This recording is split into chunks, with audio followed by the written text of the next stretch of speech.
Hi, Tracey. How are you today? I am here on the Psychedelic Mom podcast, so welcome to all listeners with Tracey Tee, another psychedelic mom. How are you? I'm good. It's so good to see you. I've kind of seen you out in the world in social media, and I've been really curious about who this woman who started Moms is, Moms on Mushrooms. So where are you in the world? I am in Denver, Colorado. Wow. Decriminalized Denver. Amazing. So today, it's just nice to be with another mother on this path because I'm sure we've navigated some of the same things. I'd love to hear your story and how you got here, and also what it has been like for you to be a mother in this space. How do you have these conversations with your kids? And what you're doing in the world and the changes that you're trying to bring forth. So why don't we start with, how did you get here? Yeah, that's the longest answer. It's kind of it's been quite a journey, but I'll try to keep it short. So I came here by way of a live entertainment comedy show that I had for 10 years. I co-wrote and co-produced and performed a show for mothers called The Pump and Dump Show. That was a very tongue-in-cheek, really raw, very honest, kind of liberating comedy show where we laughed about all the things we have in common. And I co-created it with my best friend and business partner. We toured the country for nearly 6 years, ended up franchising ourselves. In 2018, we had a cast out of LA, touring regionally, another cast out of Chicago, touring regionally. We had a podcast, co-produced by Warner Brothers. We had an app at one point. Wow. And in 2019, the casts were finally kind of complete and rehearsed, and we put them out on a short fall tour to kind of get their sea legs with the intention of over 100 shows in 2020, just the first half of 2020. And by March, we had to cancel everything. Wow. And I watched a business that I built for 10 years just fall away. Whoa. And like sand in my fingers. I watched the whole thing crumble. We lost everything. We lost untold amounts of cash, money, and we just were really never able to get back on our feet for a number of reasons. And during that time and during that grieving time, because when you lose a business, for anyone who has owned a business, it is like having a child. It's part of you. It's a whole thing. And 10 years of blood, sweat, and tears, just taken like in the blink of an eye, was really hard for both of us to alchemize. And in that grief, the summer of 2020, I kind of had this really big spiritual awakening. And I had been on a more spiritual path for a number of years before that. And now looking back, I can see the booms and the flags and the experiences that God was putting in my path to lead me to this moment. But in June, I just kind of had one of those times where I just felt like the presence of spirit, and I didn't know what it was because I didn't have any context. But ended up syncing up with a girlfriend who I was friends with, but not very close with, who happened to be a kind of spiritual coach. And that summer she came over and we sat outside in my backyard every week for months while I worked out all my business and like got taught kind of what this was and what it means to wake up and what it means for me. And we worked on my inner child and we worked on my shadow, and I cried a lot. And it was a really beautiful time for me, a really beautiful time of healing. And during that time, I was also just sort of feeling the call to plant medicine. And I had been really curious about it for a long time. I actually was just looking back on my Instagram, and I had gone to see Paul Stamets alone. He came to Denver and was speaking at Denver University, and I had scalped a ticket and went there by myself alone just to hear him talk, like in 2018. I'd never even tried mushrooms. and I never tried mushrooms until I was 45 years old or any other. I mean, I had some weed, I drink, but like nothing major. That's pretty So wild, just I thinking know. about that, right? The magic of mushrooms, and there you Yeah, are, not there I even am. realizing the call, and here you are today, having Yeah, started Moms on Mushrooms. exactly. And what is so interesting about what you're talking about too, like as a woman, you birthed this business, put all this like blood, sweat, and tears, and there it's gone. And And then through the it's gone. grief, opened you up to doing that deeper work that, in some ways you were like, I did my shadow work. I cried a lot. Yeah. I just want to stop and reflect on the fact that I know that work is really hard. And so thank you for doing that work because I'm sure that that impacted your life and where you are today and your family's life. 100%. In every way, it opened my eyes. And as you know, like when you see things, you can't unsee them. And my Hmm. whole universe just got rocked in those times. And I'm a 2020 awakener, like many, many, many, many people. Thank goodness. And so as I was growing and learning this call, and I always say this now, I mean, when you're ready for it and it's ready for you, I always say, Hmm. especially with psilocybin, with mushrooms, like they just pack their little mushroom suitcases and they just show up on your door. And if you open it, they just move on in, and you don't even really need to take it yet. Like Yeah. they're just there. The Uh-huh. medicine is there for you, Uh-huh. and that's definitely how it was for me. And I ended up going on a camping trip with a bunch of other mothers and my best friend and business partner that I think that summer. And took mushrooms for the first time by a lake outside Boulder, Colorado in the summer. And I knew driving up, I was like, I think if this is the profound experience my heart is telling me it's going to be, like there might be Hmm. something here. And Hmm. I was just one of those people, like the minute I took mushrooms, it was like, where have you been all my life? Wow. And it was a Hmm. beautiful night. I saw the grid over the earth. I saw every symbol ever written by man. I saw the fourth dimension. I felt the presence of God protecting us, all of the beautiful things, and had a great time laughing. I Hmm. remember going to sleep in our camper, like with my cheeks just hurting so bad from smiling for like 8 hours with these amazing women. And how about And that as a mother? Just even oh, that, to take the time for oh, that kind of joy and sisterhood. yes. And I think a lot of times, like even I was reflecting on this recently, that when I came to the psychedelic space, I kind of had this like narrow perspective of like, oh, it has to only be done ceremonially. Right? And as I've interviewed more and more people and realized, no, no, no, no, no, these medicines find you in whatever way. It could be at a concert, it could Yeah. be deeply in ceremony, or it could be camping with other mothers and laughing and opening up some window. So I find that fascinating that that was your entry. It was, and it's a really good point. I never really thought about it in that context of like with other mothers, because that night, as we were kind of drifting off to sleep, Shayna and we just laid there just talking about our family and how much we loved our kids, how much we loved our husbands. Like it was nothing but gratitude. And we just were Mm. just talking in the dark, like filled with love. I mean, So it's beautiful. so beautiful. It was such a gift. So after that, I was kind of hooked. And I had been doing research on microdosing, and it really made sense to me. I Hmm. also have had a lifetime of reproductive problems. I had stage 4 endometriosis since I was in my 20s. Mm. Have had a And is million that painful? surgeries. It's very painful. Okay. Yeah. I've had a million surgeries, cysts, all the things. Was able to have one baby by the grace of God. That was horrible pregnancy, and wasn't Mm. able to get pregnant anymore after that, and eventually had to have a full hysterectomy at the age of 41. So everything Wow. was taken. I got nothing. No ovaries, no cervix, like And nothing. where was that in relation to you losing the business and all of It was that? prior to, it was Hmm. actually kind of at the peak of our business when I felt the worst, when Wow. I was so miserable because I had cysts. All my organs were like fused by scar tissue on one side of my body. And I just remember like dragging myself on stage to perform in front of thousands of women until finally my doctor was like, you've this has to go. Like, you're at risk. And like they were worried about like organ failure. And she wouldn't even do the surgery. We had to find like this top cancer doctor actually, who was very skilled at precision surgery because there was so many organs involved.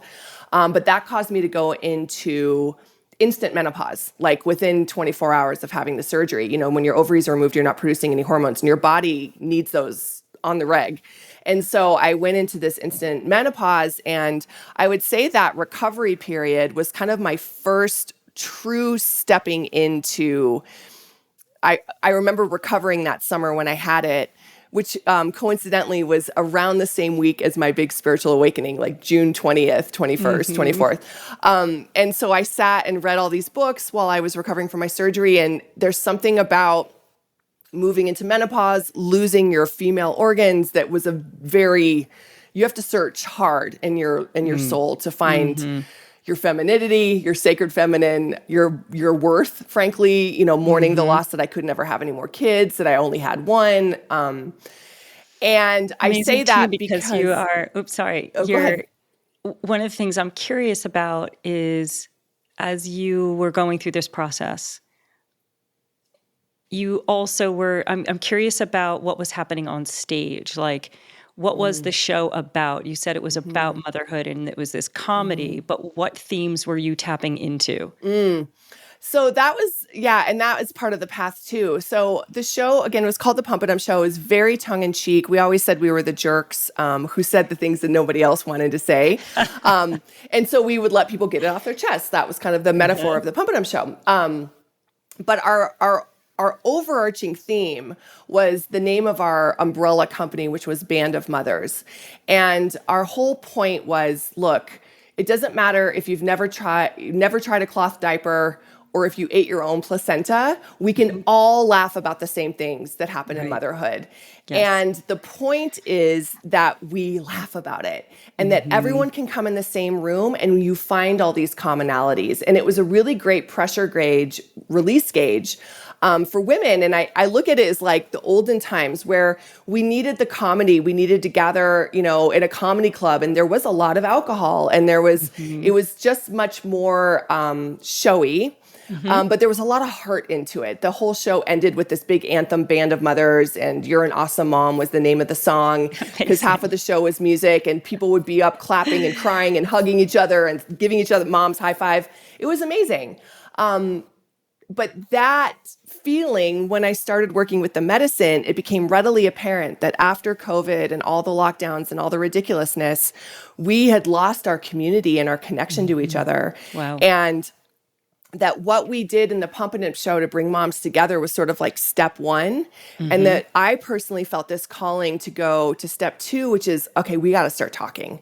We got to start healing. We got to start recognizing the things that are, you know, literally killing us. Yeah. And we got to get back from being upside down. And I felt the more I worked with the medicine, especially in the microdosing space, I was like, this is a healer. This is a possibility for mothers to heal. And it was so clear, and it absolutely was confirmed when I did my own larger dose journeys, that this was a gift that had shown itself, that had showed up at our doors at this specific time in history, to give moms a chance to get their sovereignty back, to find who they are, you know, find who they are as women who happen to be mothers. And that because the way psilocybin works, I just don't think this medicine was ever even meant to be done in a vacuum. It's supposed to be done in community. You're supposed to gather. It's the mycelial web. Right. And so Mom just showed up one day in meditation, like a Oprah moment. Like, I think God just dumped it in my head, and I sat up and I was like, M.O.M, Moms on Mushrooms. I'm like, come on. Like, it's so good. Like, obviously someone's thought of it, you know? Especially with that humor in the background too, right? Just seeing that show up. But I love this idea of just going back to what you were saying. So at one point you're on stage kind of like bringing levity to all the things that people don't talk about. And then with the mushrooms, kind of like saying, well, wait a second, there's some really serious things to talk about here. What are the themes that are really important to mothers that we're not as a society addressing, and how do we deal with those? Like like you just talked about, the sovereignty to know who you are, your own individuation outside of motherhood, the trance of unworthiness in these structures for mothers. And it is interesting because for me, a lot of those themes really became quite amplified with earth medicines. It's Yeah. almost as if there's this call to women to be to really hold their empowerment and truth and sovereignty in a completely different way that maybe women haven't been able to for a long time in history. I agree. And I think it carries our history. I do these meditations in our cohort. So Mom's, just to give a quick overview, Mom is it's an educational platform and community. So we have a community space that's basically like Facebook for Moms on Shrooms. That's all off social media where people can post. And again, grow that web. You can connect with other mothers. So if you're a mom who's curious about earth medicines, but maybe doesn't want to follow hashtag psilocybin on Instagram, which is a terrible idea, or just you're circling the pond, but you're not ready to dive in and you want somewhere trusted, like you can join our group. There's a lot of resources and information.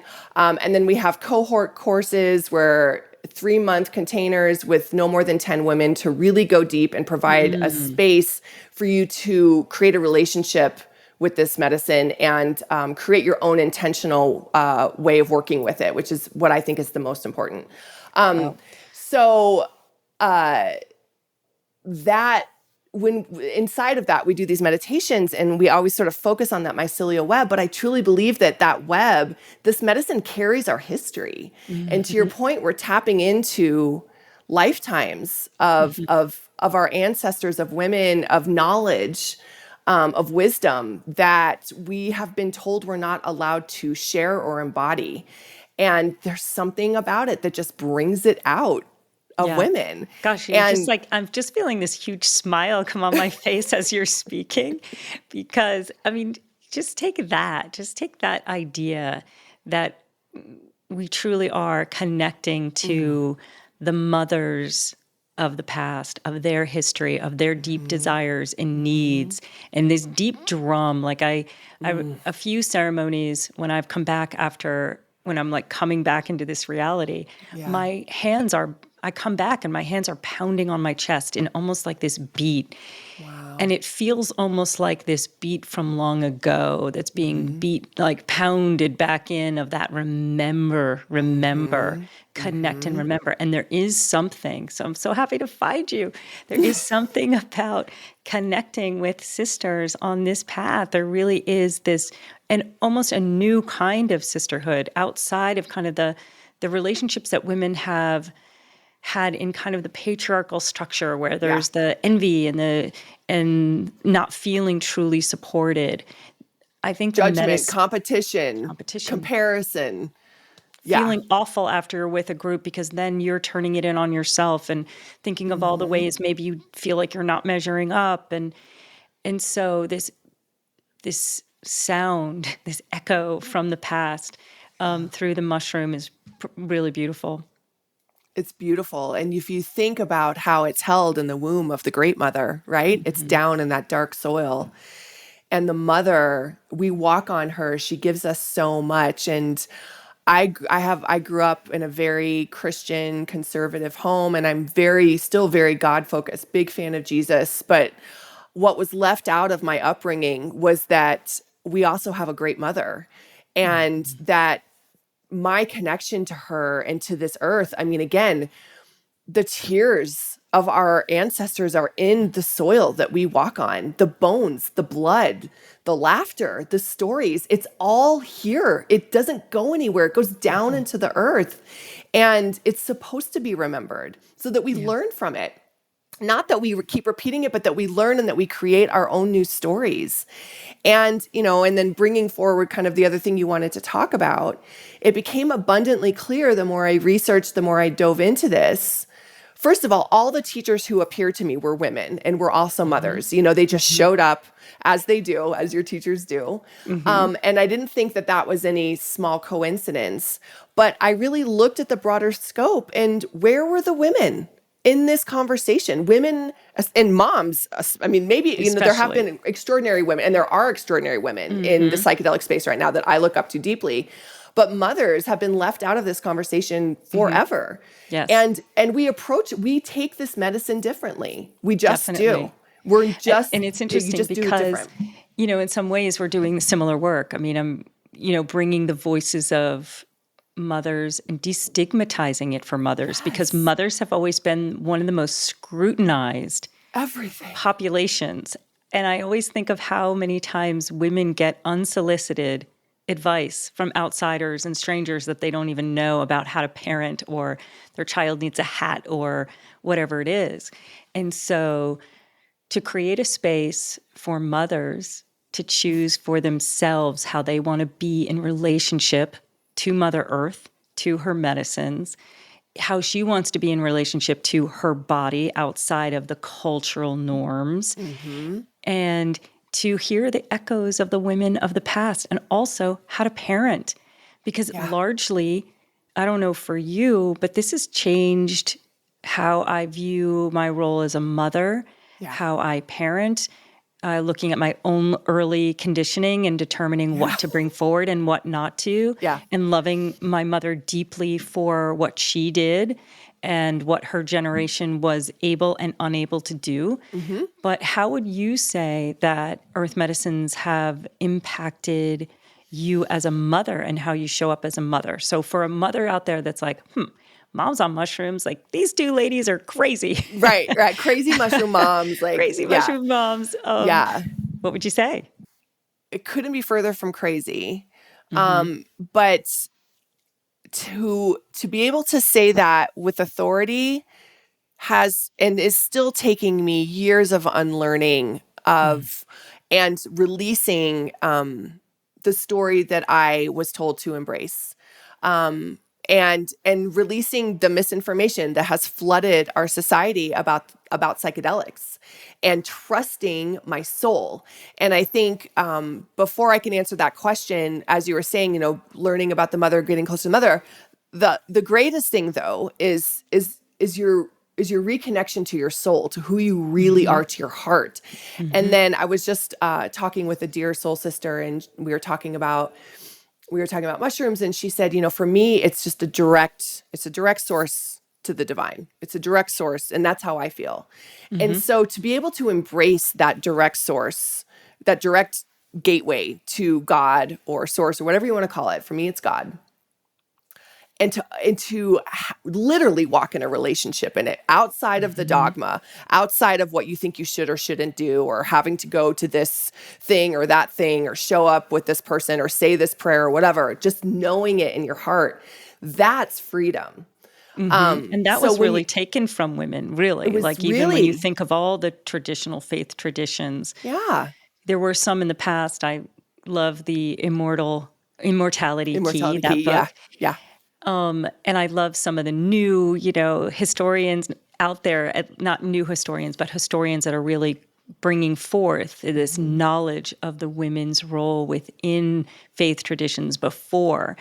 And I think you're right, this direct contact with whatever you call it, the sacred, the thousand names that cannot be named. And women were kept out of that in many ways. And so were men. We all were under the definition of religion. We were all kept, right? We needed a middleman. We needed someone who was a little bit better than us to tell us what God's saying. But at the same time, you better have a relationship with God and Jesus, but only how I tell you how to do it. You couldn't possibly understand how to formulate that yourself. And so that unlearning and coming to terms with that, and the guilt and shame I felt and judgment I sometimes get from other people who aren't quite where I'm at, was a big deal. But inside that, when you finally feel like you know who you are, that's all the good parts and all the bad parts. You can see it all clearly. Then as a mom, I show up to my kid without much of an agenda. Mm-hmm. I really feel like I just see her for who she is now, not for who I want her to be in the future or who I want her to be so that people think that I'm a good person. Mm-hmm. I just see her for her. And that means doing just about everything different than how I thought I would be as a mother. It all went out the door, and being open to doing even more things different, Mm-hmm. because I look at her life as much as I can through her lens, not through my lens of what's right and what's wrong. Now, it's not to say we don't teach manners and being a Mm-hmm. good friend and communication and, how to be a, contributing citizen in the world. Those things are important to live in this 3D life, but she just doesn't, she just doesn't beat to the same drum of the norms that she's been told. And to be able to accept that and be okay with it, even if it's like, oh, some mom might not think I'm doing enough for her. I just don't Mm-hmm. care anymore because it's not about me. Right. It's about Right. her. It's not about me. Right. And it's not about filling the need within oneself to feel Oh, the praise from a society that's conditioned us to want that. It's funny yes. because you just were talking about your own conditioning, and I just started reading this book, Awaken. It's Your Turn by Angelo, and I don't know Angelo's last name, and I started to just recently work with him. And his book talks about, and he has videos online, but he talks about how deep the shadow goes. And, after you do some of this work and you're like, oh, I healed, this, and I went into my shadow here. And it was very interesting. A couple nights ago, I could just feel like really some of the tension in my body after kind of Easter celebrations of the conditioning that is still quite there to Yeah. still be shed. And I was surprised. I was like, whoa, this Easter stuff was rough goes for me this year. deep. Yeah. Yeah, yeah. This stuff goes very deep. Hmm. It goes very deep. And it must be so much pressure.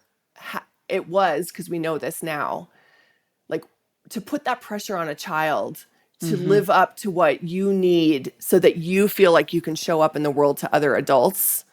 It's almost cruel Really, if you think about it, rather than saying, like, look at this right? miracle and this gift to this planet that they could become anything. And they are the only one of them. Like, let's let them be Right. all of it, It's you interesting know? too, in serving medicine.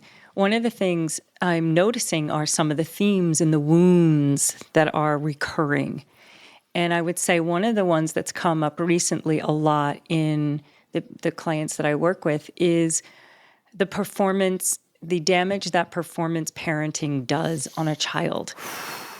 It's so deep. So Yeah. if you are a parent out there, and by the way, like I did some of this. Oh, I me came to too, girl. psychedelics Oh, late. So yeah. I'm not saying like, oh, you know, by by a long shot. I had to go through lots of layers of conditioning, and I talk about as I did so many things beautifully, and I reprised some things that I would go back and tweak. Totally.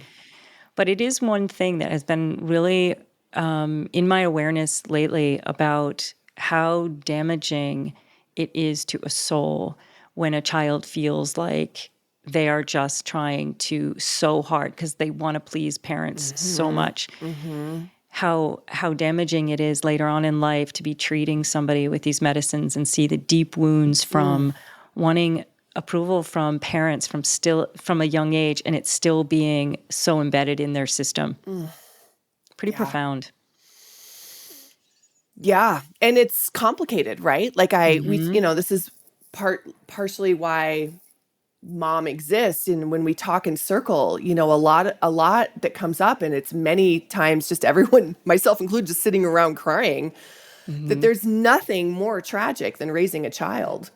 And there's nothing more triggering than raising a child, No, I because always you say that see, it's the yeah. most powerful psychedelic on the planet. Oh, Motherhood. completely. Yeah. Like 100%, because you see yourself, you see all your good things and all your bad things manifest in this beautiful human that has their own right to not be you, Right. To but also self-express. but it's also good to be proud of what you did pass on, right? Like your strengths. Absolutely. But to see it play out. So then, especially, I think mothers and daughters are especially triggering. I mean, when my daughter isn't being her best self, I'm like, oh, I know you, like I know what you're doing. And it's so hard. And then it's so tragic. It's so tragic to have to let it all unfold and to realize that you really can't control any of it. It is the saddest story ever told. And we should be okay with that. It is really sad. Well, I think it's like both, right? And I think that's why I always say like motherhood's like a psychedelic. It's the most powerful psychedelic on the planet. If psychedelic means soul revealing, right? It will There you go. reveal your soul like nothing else. And there's 100%. no microdose. This is a heroic dose that lasts your lifetime. Forever. It's an initiation like no other. It will take your body. It will take your blood, and it's the most ineffable, just like a psychedelic experience. You can't put into words what it is like to have a moment with your own child. It's just not describable. No.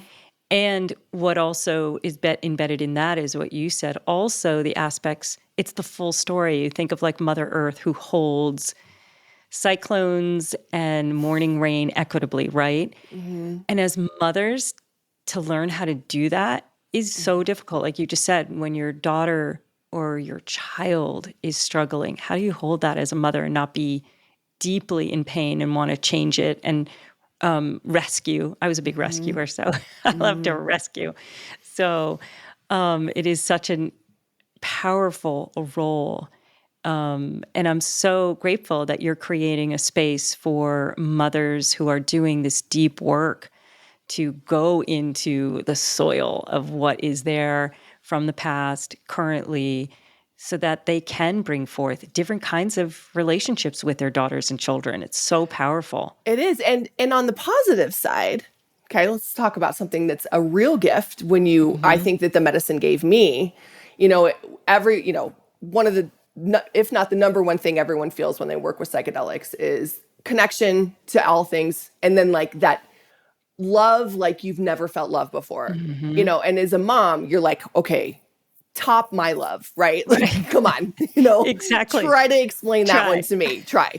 But it's more expansive, but unlearning for me, letting go of holding back that love and being able to just be in love with my daughter and hold that expansive space for her and not say she doesn't deserve it, or if I give her too much, she's going to turn out bad, or, she's being spoiled, and to express my love to her, with words that maybe she's not even ready to hear yet, but are from my soul.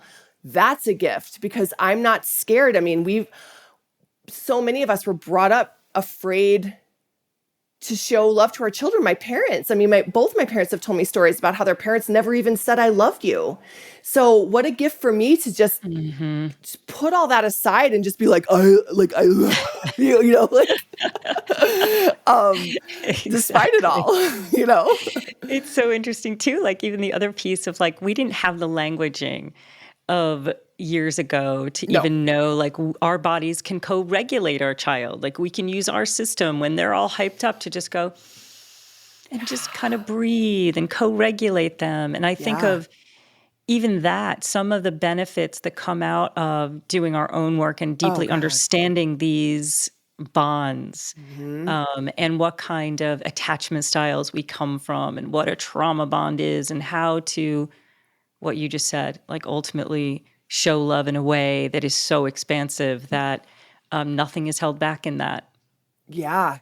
And back to the sovereignty part, I was just talking about this with another beautiful soul sister just this morning who works in this space. And to be able to trust yourself, your knowing of what's right for your kid, your knowing how to co-regulate. You know, I do things with my daughter instinctively now because I allow myself to do them, like the breathing and, like, and to say, I don't need to go read a book. I'm not saying the books are bad. I'm just saying we Right. have it all inside us. And to give yourself permission to trust your intuition, because your third eye is opening because you're working with this medicine. Your heart is opening because you're working with this medicine. My course follows the chakras, not because I think it's woo and cute. It's because there are energy centers that we need to unlock to allow ourselves to be present.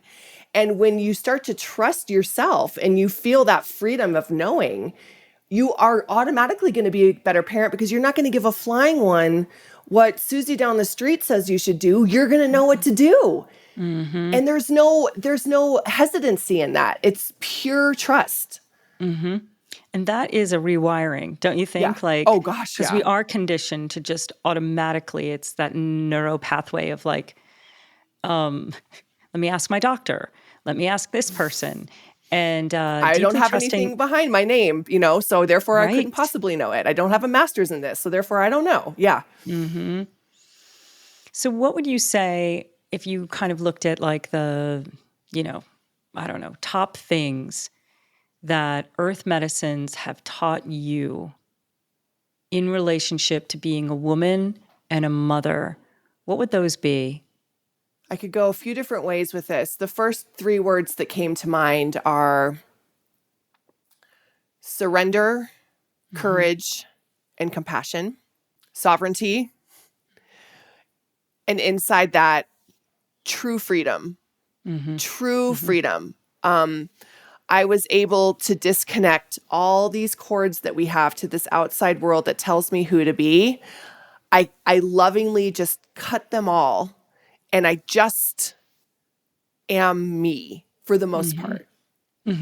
Or at least I've had feelings of those things. So that freedom and sovereignty, that's kind of one thing. And then forgiveness and love. So I don't know. I'm seeing like buckets show up in my brain, but Oh, that all makes sense. And, it's interesting, like sovereignty is a word I never said prior to psychedelics. no one ever did. Never. I mean, yeah. It's you have to say now- it when you're in the psychedelic space, like you have to say it often, but it took me a long time to understand it. The deep understanding of it. And, even for my kids, when they were kind of asking, like, what in the world are you doing? Right. Like, usually it's the child doing something outside of a norm and the parent saying, what are you doing? But in my case, it was the opposite. Yeah. Oh, yeah. And so, to even express, like, what it has taught me and the deep sovereignty. And they said, you use that word a lot. And I'm like, because once you feel it, You can't unfeel it. It's like it gets unlocked. It's just like a little light switch that goes on, but it can't go back down. And it's so hard to describe until you figure it out. It's like when you finally learn I used to hate this word. I still kind of hate it. Self-love. When you finally learn what that is, like to learn to love yourself, it's so far beyond going to get a mani-pedi or like self-care, or like cutting someone out of my life. Like it's so deep. It's so much deeper. And I'm still embracing it, but like I get it. Like I get the gift that I get the gift that this life is. And that Yes. I have to respect it, because to not respect it, to not honor it and to feel it and cherish it would be the biggest FU to the universe you could possibly do, So you can't. So like when you finally figure out those words, you're like, oh, that's why everyone says it. right? And it probably is, I know in my own experience of earth medicines, and my kids say, you always say that, but I always say it's layers and layers. And they're like, oh my God, here's mom. Mom, It's shut up. layers and layers. And I'm like, but it really is. It's like layers and layers of knowing yourself, layers and layers of conditioning that falls away, and then layers and layers of self-love. And it's funny, you don't like that word self-love. I always think of self-love as like almost the top, I don't know what spiritual kind of like teaching, self-love. Because if you don't love yourself, Yeah. then you're really projecting all the ways you don't love yourself onto the world. And all of your ways that you don't love yourself show up in your relationships in really unconscious ways. And, you know, and again, when I say layers and layers, it means I'm still in process, you know? Totally.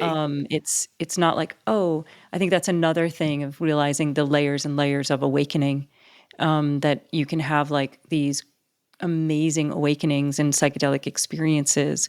But to be truly liberated, I think there's still like very few people on the planet that have reached this level of like true liberation, but there are degrees of it. And psychedelics are certainly, I don't know, maybe they speed that path up. Maybe they, I think they do. um, I think I they do too. can, you know. I think they, And right, I think right. they're here now because we need it more than ever. And I think people are seeing that. Like we need help. Like Yeah, we do. we're We too do. dense and we're too far gone in this hierarchical Mm-hmm. age of reason. It all needed to happen. You know, the Piscean age was amazing. We made a lot of progress. I got no problem with doctors, generally speaking. You know, like I get it. Like a lot of good things happened and a lot of bad things happened. You know, we forgot a lot of things and we disconnected from a lot of things. And we just spent hundreds and hundreds, thousands of years up here in our heads and we forgot about our hearts. And Mm-hmm. it's not sustainable as a society to live in our heads and Mm-hmm. live in an age, you know, Charles Eisenstein, like we cannot live with the story of separation anymore. We No. cannot. We will destroy ourselves. Yes.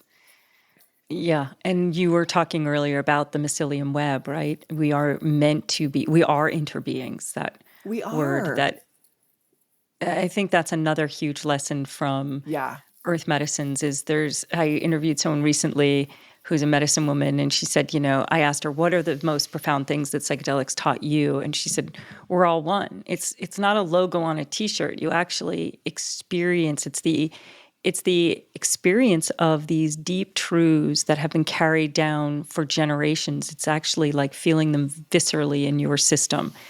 So that's, And I was going what to do you, say for someone mm-hmm, who has a crushing guilt complex like I do, I don't know where I got it. I've had it my whole life. I think it's first child. I'm type A. I'm an overachiever.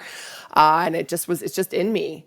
So for someone, and I recently sort of come to realize that, especially with all my health problems, I've just sort of disassociated from my body mm-hmm, probably my whole life until maybe like a year ago.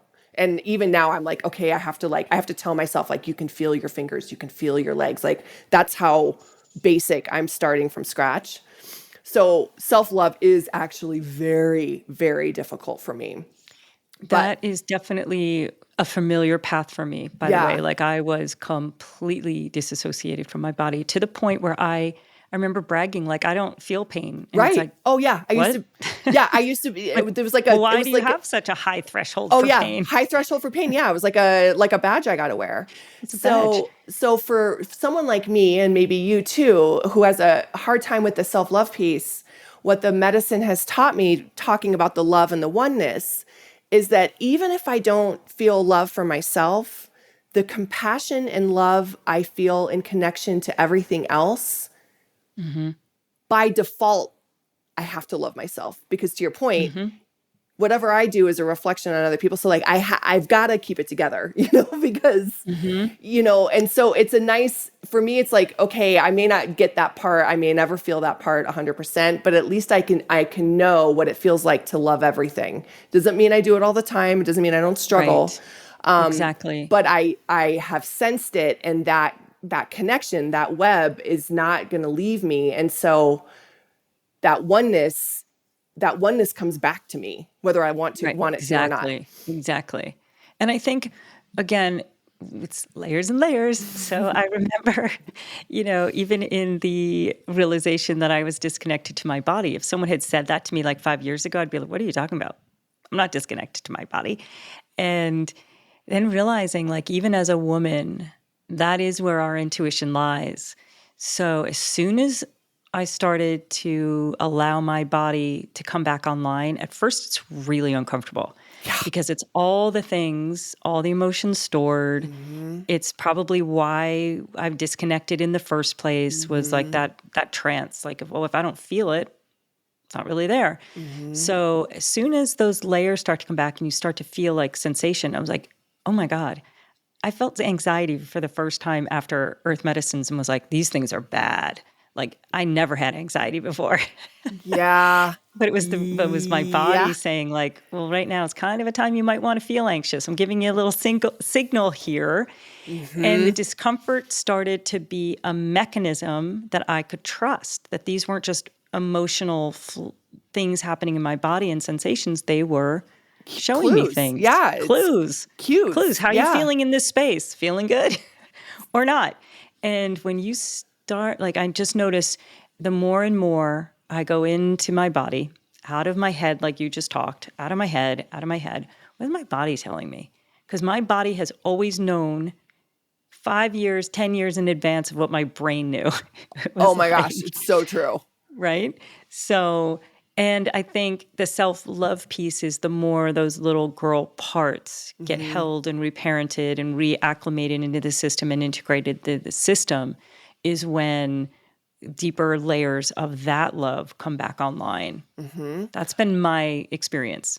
But just acknowledging how your body feels in the moment, Mm-hmm. that's self-love. Like, okay, Totally. I'm just in, and gosh, this comes up so often in classes because, and I know this is a big conversation in the psychedelic space, and I tread lightly on it because there is a very fine edge between psychedelics that can amplify existing Mm-hmm. debilitating anxiety, and that is not be taken seriously. Exactly. And psychedelics aren't for everyone for that specific point. And then there is this edge of amplified anxiety to just, you nailed it so perfectly, to show you, to give you an indication of what's wrong and what's not working. And we Uh-huh. are, I think, as a culture, especially as women, especially as mothers, we are so resistant to pain and to feeling uncomfortable in our own To skin, to expressing it. challenge, and then to acknowledge it on top of it. Oh my Totally. God, I don't have time for that. I gotta go to baseball game. Do Like, you know, after too, my body started coming online? Oh my God. So as I started to begin to heal some of my own childhood stuff, you can go to an ayahuasca ceremony and whatever, and you like purge. mhm. But what happened to me after, like leaving those spaces, I might be in a setting or going, something's coming, and I'm like burping, this like Oh yeah, purgy burp. yeah, And I was like, okay, that's beautiful. that's And really I was just like, common. I didn't know I that. know And I was so like, many deeply spiritual really? people who are big burpers and farters. Yeah, So yeah, anyway, gifts. I was sitting there one day, and like a lot of times that has happened either in a therapy session or by Hmm. myself, where I'm like, whoa, okay, I'm processing Yeah. this and realizing it's processing. And it was interesting because then one day I was with my daughter and we were having a conversation and I started burping. And she was like, "What is that?" And I said, my body is telling me that right now, like, I'm not comfortable. Like, there's communication in the way that it's actually happening and how it's getting expressed. Like, my system is uncomfortable. And so, like, she was like, "Whoa."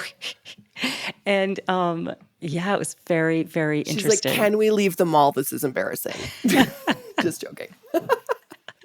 Yeah, and I'm like, it's an indicator. So let's bring some truth to what I'm feeling. And But gosh, what an amazing gift. Like to know mhm, that. I mean, talk about a mhm, clue. I'm a pooper. Whenever I have like a big purge, like, or I have like a big like aha realization or a big energy session or session that's like bigly, right. it There it all is. like, I'm like, gotta go. And then I'm like, and we're done with this lesson. Like that's it just left in the I got toilet. it. Got it. It's Got so it. interesting how our bodies truly are these mechanisms of such wisdom for I us. know. And It's we were really crazy. never, ever, ever told even a No, modicum no, of it because that's no, power. You can't control anyone who's in control of her or his own body. You just can't. no.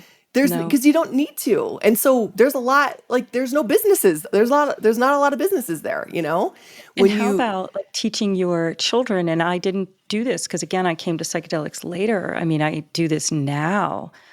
Like even now when something's happening in a conversation, say, I know it's the child, yeah. right? It's the child activated, and say like, I know that that's a child part, and I'm sorry if I had any part in developing that protector part or whatever that child is in need of right now. But let's work on that. Let's dive Mm-hmm. into that underlying thing that's actually happening in the space right now. Mm-hmm.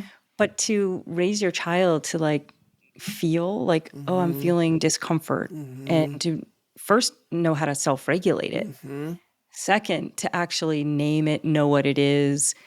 That's such power. Like you said, Oh. it's such power. And if that's all I do is so Evie doesn't have to be as effed up as I was, like mission accomplished. How old is she, your daughter? She's 12. Oh my goodness. And it's, yeah, and she's just like her mom. She's a massive empath. She Mm-hmm. feels things in her body, head to toe. She feels things in her heart. She feels energy in a room. And she's infinitely wiser than I ever was and probably ever will be.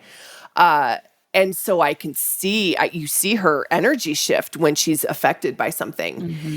And Mm-hmm. to just be able to say, okay, how is this feeling in your body? What do you need right now? Do we need to go away? Do you need to be alone? Do we need to breathe? Do we need to get out the selenite one and cut cords? Right. Do we need to pray? Do we need to call in our angels? Like, what do we need to do? Mm-hmm. Um, Mm-hmm. those I am proud that those are gifts I'm Yes. giving her, Yes, because when absolutely. she goes out in this crazy world that's only getting crazier, she knows how to protect herself. I hope she'll learn, Mm-hmm. or at Mm-hmm. least she'll realize later down when she stops rolling her eyes at me that That there's some wisdom in it that all. there's some wisdom there. Yeah. But part of that So, is back to the beginning of like honoring her too, and me saying, okay, you know what? mm-hmm. I wanted to do this, this, and this, but you're not with me anymore. We're going to go back home Mm-hmm. and you're going to go in your room and read your book because that's what you need. And the rest of the stuff isn't important. That's Right. just me wanting to keep control of the situation. Yep. I think one of the things that I've learned, like I said, I was a rescuer because I think if I couldn't feel my own discomfort, I certainly don't want to feel the discomfort of my child because that's like a double whammy. Mm-hmm. So I think, so then I would try to rescue. And just the realization now of even having just to say, how can I support you? Yeah, That's a huge shift of just like, what do you need and how can I support you versus totally. what if you did this? And how about this?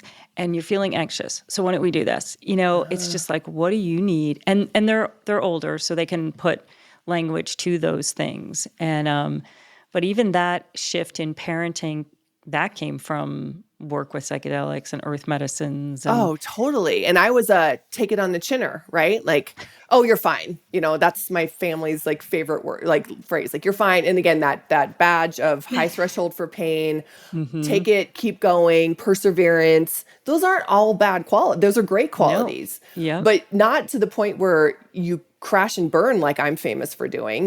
My body would Mm-hmm. just shut down eventually. Um, Mm-hmm. so for me, instead of, where you're like the rescuer, my default is, oh, you're fine. You're fine. Right, You can do it. right. Come on, be tough. Like, and so I have to be like, stop saying that. She's in pain. It's okay. Right, It's exactly. okay for her to cry. It's fine. So, how long have you been doing M.O.M, and what have you seen as you've put this out into the world? What are some of the experiences that you've had? Mom is just a year old. I started, Mm, I kind of launched officially in March of 2022. And we're kind of I think we're around our 220th mom that's gone through a 3-month course. wow. So what I've seen has been proof. I can only take it as confirmation that this medicine is the way for Hmm. some of us. Some people, yep. Because every moment I start to question myself or think, what are you doing? Have you lost your mind? Did you get duped? Are you in a cult and you don't know it? I'll get confirmation after confirmation. I'll just talk, and all I do is talk to moms. Like all you have to do is talk to moms, Yes. and I hear the stories. And bringing it back to the Pump and Em show, I've heard these stories for 10 years of separation, of disconnection, of anguish, of overwhelm, of anxiety, of loneliness. I hear them today every single day. And the idea that there might be an option for something different, like it's like women, they didn't even know that that was possible, you know? No. And so I've really experienced a profound amount of support and love and encouragement and like this space. I'm a third generation entrepreneur, you know, and a lot of what I'm working on right now is like leaning into my yin energy, maybe laying off the masculine a little bit. Like that's gotten me far, but like I'm an Aries, I'm an 8. Like I'm so cliche, it's depressing. I'm the opposite. I'm trying to lean into the masculine side a little bit. You can have all of mine that you want. I've got plenty to share with everyone. So this space is just so welcoming and so supportive and encouraging and giving. And it's been such a gift to like run a business without my ego driving the ship. It's interesting what you just said. It resonates with me when you were just talking about when I'm like, what am I doing? Yeah. Really? A psychedelic mom? Like I what? know. How'd that happen? And also serving medicine, right? So Yeah. that's a huge undertaking, huge work, Huge on the body. and then very physical. Yeah. And every now and then when I'm like, do these really work? And every time I sit with somebody or we do like a monthly group with all the people that we've served medicine to, I just get off and I think that was so incredibly profound. And in some ways I'm like, that sounded like an infomercial, but also knowing that it isn't for everybody. And our health form is like crazy, like I know. really, really, really, really careful. Totally. And one of the things I'm finding too recently is, and maybe it's just psychedelics are doing something collectively, because one of the things I'm noticing is the less need for medicine, and that a lot of this kind of work of healing some of this deep stuff is happening in kind of like the prep sessions of even getting to the medicine. And then it's like, do you need to, like, I think of earth medicines as bringing the awareness of what's outside our conscious awareness. And what I'm noticing recently is the conscious awareness may have expanded. Because I'll be getting somebody ready for a medicine journey and I'll think, it's all right there for you. It's no longer hidden as we do this somatic work. Does it make sense to actually go in and amplify what's already have access to? So I am noticing that as well. Like there's some shifts also happening maybe collectively where the sensitivities, like clearly we're all seeing the collective shadows out in the world, which is beautiful and ugly. And terrifying. Sure. And terrifying. But I am noticing that maybe in this, more is brought to the surface of each of us and more is able to be seen within the conscious mind. And this is actually just coming to me as I'm saying this. I'm loving I've been thinking about this week as, with one of our clients. I said, I don't necessarily think you need medicine. I think we should do more of this. It's right there for you. So to just go in and re-traumatize and feel it more amplified doesn't really make sense right now. And so I that's love another that piece too. And I love that temperance. And I just want to give a shout out to moms and the majority of mothers in the Moms on Mushrooms community, because I see that constantly. I've never seen a group of more responsible, more like tempered people ever. If anything, the awareness and the hesitation to take advantage of this medicine, to the point where I'm almost like, you can take it more than 2 days a week. Like you're taking 50 milligrams. Everyone's going to be Right. okay, you know? Right. But it's a really big nod to the awareness that mothers are in my space are having, and saying, this is enough, and stopping there in a society that is always like more is more, fill it up, big gulp, bigger, bigger, bigger, bigger, bigger. If you're on this cruise ship, you can go on this one. If you can buy this computer, you can buy this one. To say, Exactly. you know what, I'm just gonna stop at my 50 milligrams and take it twice a week, and being very aware, you know what, I took it today, but I didn't really need to. I'm learning a lesson from that. Like, I see it constantly. Yes. And And also, yeah, what you're saying too, like the first of all, they're building intuition, right? yeah, Do I need it? Versus like the glass of wine that just becomes the thing, or the microdose just becomes the thing. So as mothers, I think one of the other things that is so critical to think about, and I was thinking about this with this client, is do you have the space for all your emotions to be amplified at this time? Right now, your life seems quite busy with these 3 children and your career. And so if we go in and we amplify, do you actually have the space right now to do the integration, to do the self-care, to take on what it's going to mean to soothe your body in this system that might flare? And I think that's a big piece too, is just knowing where you are in your life, and do you have the space for everything to be bubbling up and amplified at this time?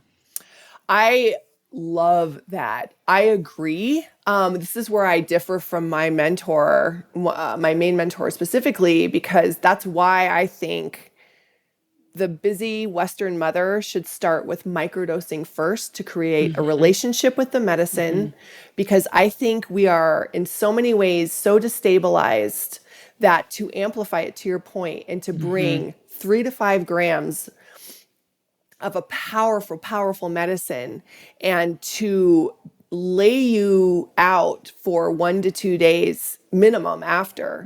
To feel If you don't, untethered, to feel possibly if something untethered, comes to up, have to be expanded, all the things, even if it was like the most amazing thing to have right? those downloads show up, like to not be able to integrate them and understanding your brain literally explodes. Like, you know, if you don't have a relationship to the medicine and some context, I think we run the risk of it being a bad trip, quote unquote, but also like the mama bear in me doesn't want someone to blame the medicine because you just weren't ready for the medicine. Like it wasn't the medicine's fault that you didn't have the experience you wanted, but it might be that you just didn't have the relationship or the context to understand what just happened to you.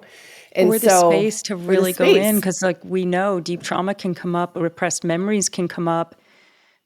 What do you do in that when you didn't actually consider that maybe this is a really important journey that's going to take some time? Like you don't know what's going to come up. I had someone say recently, and they were talking about bufo medicine, but I think it's true of all psychedelics. She said, like, you can't consciously consent. And I said, well, what do you mean? She's like, well, I had no idea what was going to happen. I had no idea the ways I was going to change. I had no idea the things that were going to drop away and the things that were going to be magnified. And I'm like, you know what? It's actually true. It's totally true. You can't consciously It's totally consent. true. Sorry. Know that going in. You can't consciously consent to something that our conscious mind has no clue what's going to happen. It's so true. It's Yeah. beautifully put. Yeah, it's so true. And so I think, and inside that, we have to unlearn that we don't deserve to give ourselves space for that integration or for that healing, you know, like and I think what microdosing does for moms is shows you where the space is too crowded. And then little by little, you just start saying, you know what, I'm just not going to sign little Bobby up for piano. He doesn't want to do it. He doesn't need it. We're busy. I don't want to go. We're just going to say no. And I'm going to say no to that party because I don't want to go. I'm going to stay home. And I'm going to take a bath and I'm going to trust everyone's going to live for an hour.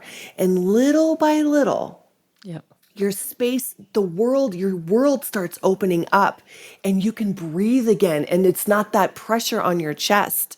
And you start to see what you really want to do and what you want to do with your family and for your kids and with your kids and, you know, to support your kids. And the other stuff, you give yourself permission for it to fall away. And then you have the space to heal. Then you can Yeah, say, I will take a Saturday and I will book a hotel room after this journey so that I can wake up and journal or whatever, but until you can give yourself permission, the guilt and the nervousness around it, it's too much. totally. So if we both talked about now, just so if someone hasn't microdosed and they're curious, I can say a couple of things that I have seen with clients, in particular mothers, and maybe you could do the same. Mm-hmm. Sometimes I'm really blown away by what comes up. Sometimes there is discomfort. Sometimes there's this feeling of like, oh, I don't know. I don't know. Am I supposed to feel this way? I'm feeling a little nauseous. And it's like, give it a little time. I see people that have say things like, I've been wanting to go to yoga class for like a year and I just couldn't get myself to do it. And I microdosed yesterday and went to yoga and I didn't even really think about it. I have new language. Suddenly, like new words are showing up in helping me communicate in ways that I didn't have before. Or I got this real insight while I was sitting with my child that I didn't have, or I had a new self-awareness of the way I interact with my child. These are some of the things that I'm hearing, or it helped my mood. I always find that I can be kind of moody or something. So those are some of the things that I have heard. What are some of the things that you have heard about microdosing and motherhood? Yeah, very similar. I hear a lot of people say like, I feel softer. And I think a lot of people just say like, this is softer. And I imagine it's our frayed edges that are so exposed to the world and they're just constantly being, and it all just sort of softens. And when that happens, again, you can breathe and you can think clearly for a hot second. And yeah, presence without anxiety, because it actually takes a lot of work to be present and not overthink it.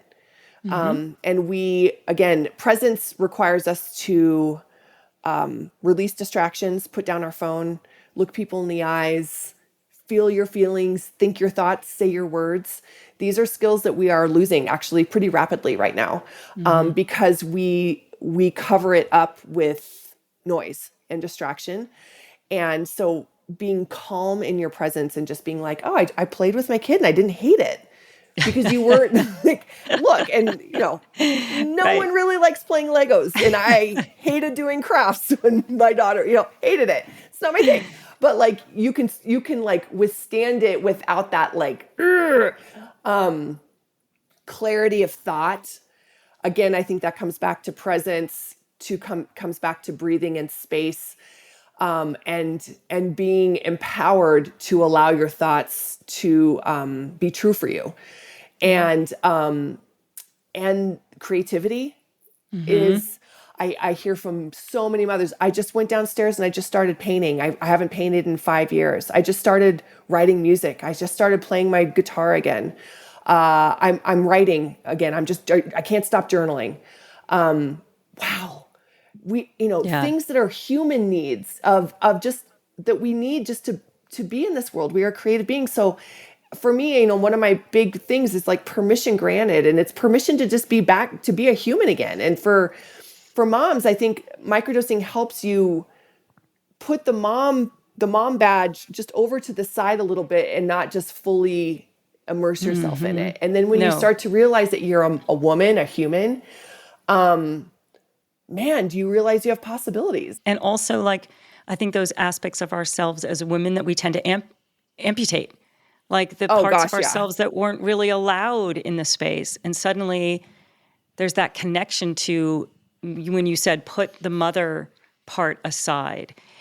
All of a sudden, you're opening up the full spectrum of who you are and speaking from a full spectrum of who you are, all aspects of yourself. And I had a daughter recently who said to me, Mom, just stay in the box. I know, right? Totally. And I was like, no, I've opened up the box and there's no putting me back in the box. Okay, we're gonna stay out of the box. My daughter's always just like, Mom, I got it. Like, I got it. Like I get it. Oh my Yeah, gosh. it's so funny. But no, but how much more fun is it to be a mom when you're a multi-dimensional person? Like that's parenting. Like That's, yeah, that's that's fully living. parenting. That's That's fully fully living. living. And I think when you were talking earlier about these medicines carry the wisdom of the past, I'm sure there was a huge voice of women of the past saying, reclaim all the aspects of yourself as women. Do not, like I always use this word psychecliptic. So psychedelic meaning soul revealing and psychecliptic meaning soul concealing. And Mm. I look at life through that lens, like what aspects of motherhood have been soul revealing to me and what aspects have required me to conceal my truth, conceal aspects of Mm. myself in this culture of how mothers are supposed to show up. And so sometimes in medicine, I hear that cry of like, these are our voices. These are our voices to women of this time to say, find your sovereignty, Mhm. fully activate all aspects of yourself. Don't amputate parts of yourself for cultural norms or for your conditioning. Like this is the time to be fully alive. This is what all we know right now as women. We got this life, maybe many more, but you have this life, these children, and in some ways, living more fully, a full spectrum of self is really the greatest gift we can give them. Oh my Because we then gosh. give, you keep using that word, we suddenly give them the permission to do the same. That's powerful. That changes everything. Everything. That And, changes everything. and that's when I'm like truly, when I think about it, I'm like, thank you, plant medicines. Thank you, Thank earth you. medicines, because they gave me that. Yeah. They gave me those points of views. They gave me the visceral feeling of all of this. Amen. Yeah. Yeah. So thank you so much for being here. This is so much fun. I'm thinking that you're going to have a show someday that's on the road, and it's a comedy about, psychedelic mom and moms on mushrooms. And I keep telling my best friend in business, I'm like, when are you writing this show? I mean, there's a lot to laugh about. And I think that's important too. Like this shit can get so real much to laugh serious. about. And like, Yes, let's all just like have a laugh because it's pretty, I mean, we're weird. Humans are weird. It's all weird. totally. We're sitting here Right. talking about dried up mushrooms that taste like crap. Like, I get it. There's a lot to laugh about. So That are yes. the decomposers of the world. Right, And right, somehow they're teaching us. Okay. right.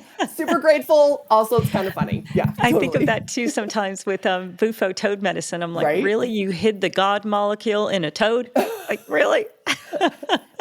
And we don't think God doesn't have a sense of humor, you know? Right. Yeah, Exactly. totally. So how can people reach you? You can go to momsonmushrooms.com. It's all right there. Mm-hmm. And I'm on Instagram kind of reluctantly, and that's Moms on Mushrooms Totally. official. But try to keep up on that and at least disseminate information. Sign up for our newsletter and join our community. If you just want to start somewhere, it's $4 a month. Mm-hmm. It used to be slightly less than a latte. Now I think it's like like that's like a third of a latte, you know? So I'm committed to keeping it affordable and accessible, and none of this is about me. It's about all of us. So the more my prayer is that we have 1 million moms come and stand behind this medicine. And Maybe that takes a million mom march. A yeah, 1 million million mom march. moms Yeah. on mushroom march at Moms some on point, or Mushrooms march. maybe not a march. How about just like a bonfire? I was like, can we just Can have we? some drums and like a potluck, like some really good food? Can everybody bring something, please? Bring something. It's gonna have to be in the summer. We don't want bad weather. Kids are welcome, but the food's got to be like legit good. Yeah, and I think when we all start to come out of the shroom closet, when we all stand behind this medicine Mm-hmm. in our own ways, I believe that we change the narrative of our past, like we've been talking about. Mm-hmm. We repave the course of our future. You know, for me, that is new earth. That is what the lesson that I Mm-hmm. think God, you know, that's in the Bible, that's in the Quran, that's in all the things. That's the lesson, the game that we're supposed to finish. And in the center of that, we have a chance to raise our children completely different from the soul. Mm-hmm. When we do that, there won't be any war. And I think No. moms are the ones when we stand behind it, and we lead with love, like all this other craziness, it can't Falls exist. away. Can't Yeah. exist. Yeah. Well, thank you so much. Such a wonderful conversation with you. Thank you. This has been Yeah. absolutely delightful. I'm really honored to be on your podcast. Thank you. Yeah.